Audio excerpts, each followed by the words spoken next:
Hi guys, how are you? Don't mind my voice. It's coming back, but I was having a blast with the kids the other day, so I lost my voice from screaming. But be patient with God. Be patient with God, okay? And I received an analogy from God and a word from God for somebody or for a group of people, if it's for a group of people. But be patient with God. Some of you guys are, you've done a lot of the things that God has told you to do relating to,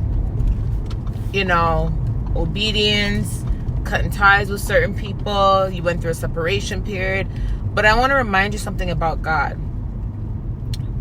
Sometimes God will bless us back to back. Blessings upon blessings upon blessings upon blessings. But sometimes blessings can be spaced out, whereas he won't just give you everything in 1 month or 2 months. Sometimes you may get your breakthrough. You may get like a mini breakthrough.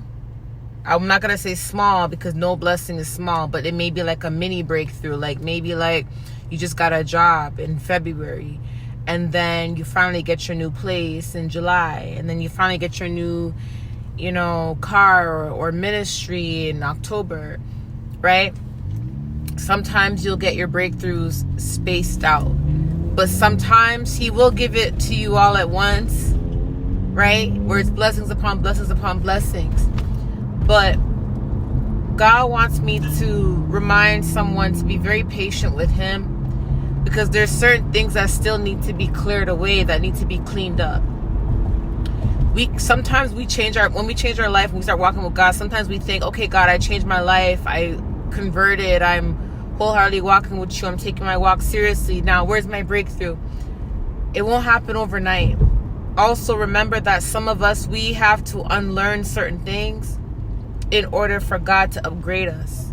And this is related to gifts as well. Like sometimes we have to unlearn what people have taught us, what we become accustomed to growing up, right? And we have to relearn things through Christ, right?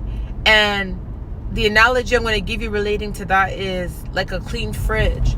Okay, let's just say that you go to the grocery store, you do a whole grocery haul, and you come back with a bunch of food, and you look in your fridge and there's expired food in your fridge. There's, vegetables and produce that are getting old. There's expired jar stuff. And you may have a little bit of like spilt milk or, a little bit of spilt sauce, and you would want to take everything out the fridge and get rid of everything that you don't need, everything that's not clean, and you'd want to wipe it out, clean it out, throw out all the old stuff, and reorganize your fridge in order to put new food in the fridge. You don't want to put a bunch of new food in a fridge filled with old food and where it's unorganized and then you can't find anything.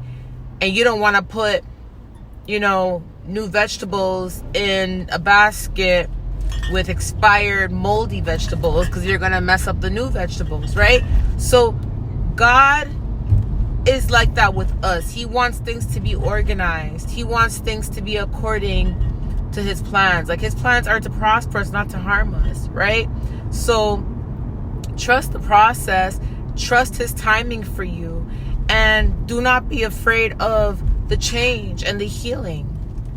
Do not be afraid of the change and the healing, because some of you guys, you've been resisting a lot of the changes. There's some things that some of you guys, God told you to do, but you may not be complying to it because there's a bit of fear, there's a bit of anxiety, there's a bit of, God, I don't know what to expect because you're taking me out of what I'm used to and you're putting me in the unknown. But you got to trust God. That's where faith comes in. That's where faith comes in. And then some of you guys, you've already complied and you're just waiting and you're like, God, I don't have anything negative around me. So what's the wait? What's the hold up? Can I tell you something? Let me tell you something. You may think you don't have anything around you that's holding you up. You may think there's everything around you is clean. Everything is spotless because you've got rid of all the negative people. And you're doing everything that God told you to do. But there's some things that God can see that you can't see.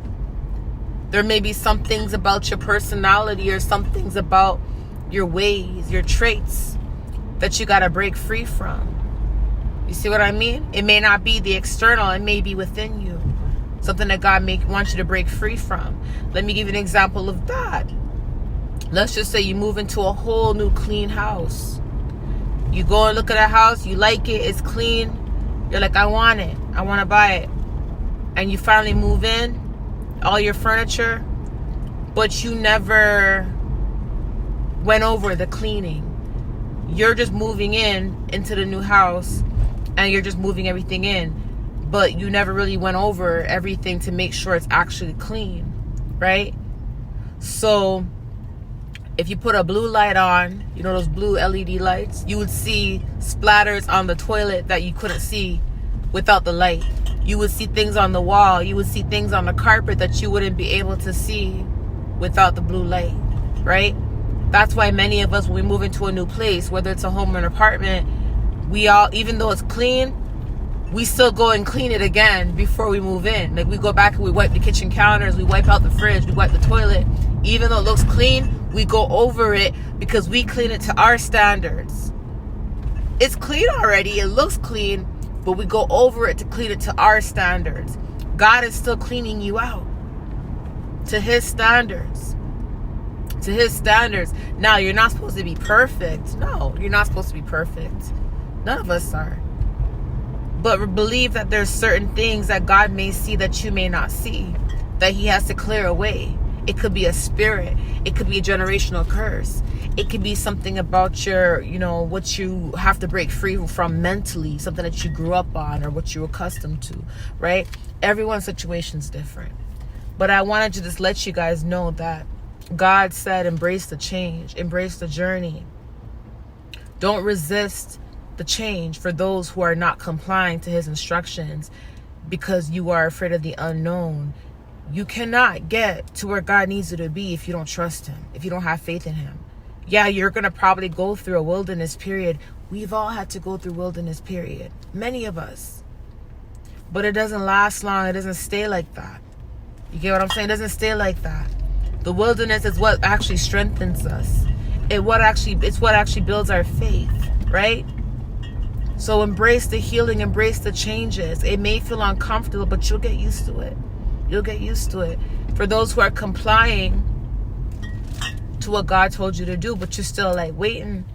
Remember what I said about the house that already looks clean, and you would think it's clean until you turn on the blue LED light and you see the hidden things that need to be cleaned, right? So I just want to give you these analogies because these are the analogies he gave me to give y'all who are in a waiting season right now. Okay, I love you guys. I'll talk to you later. I do have another word.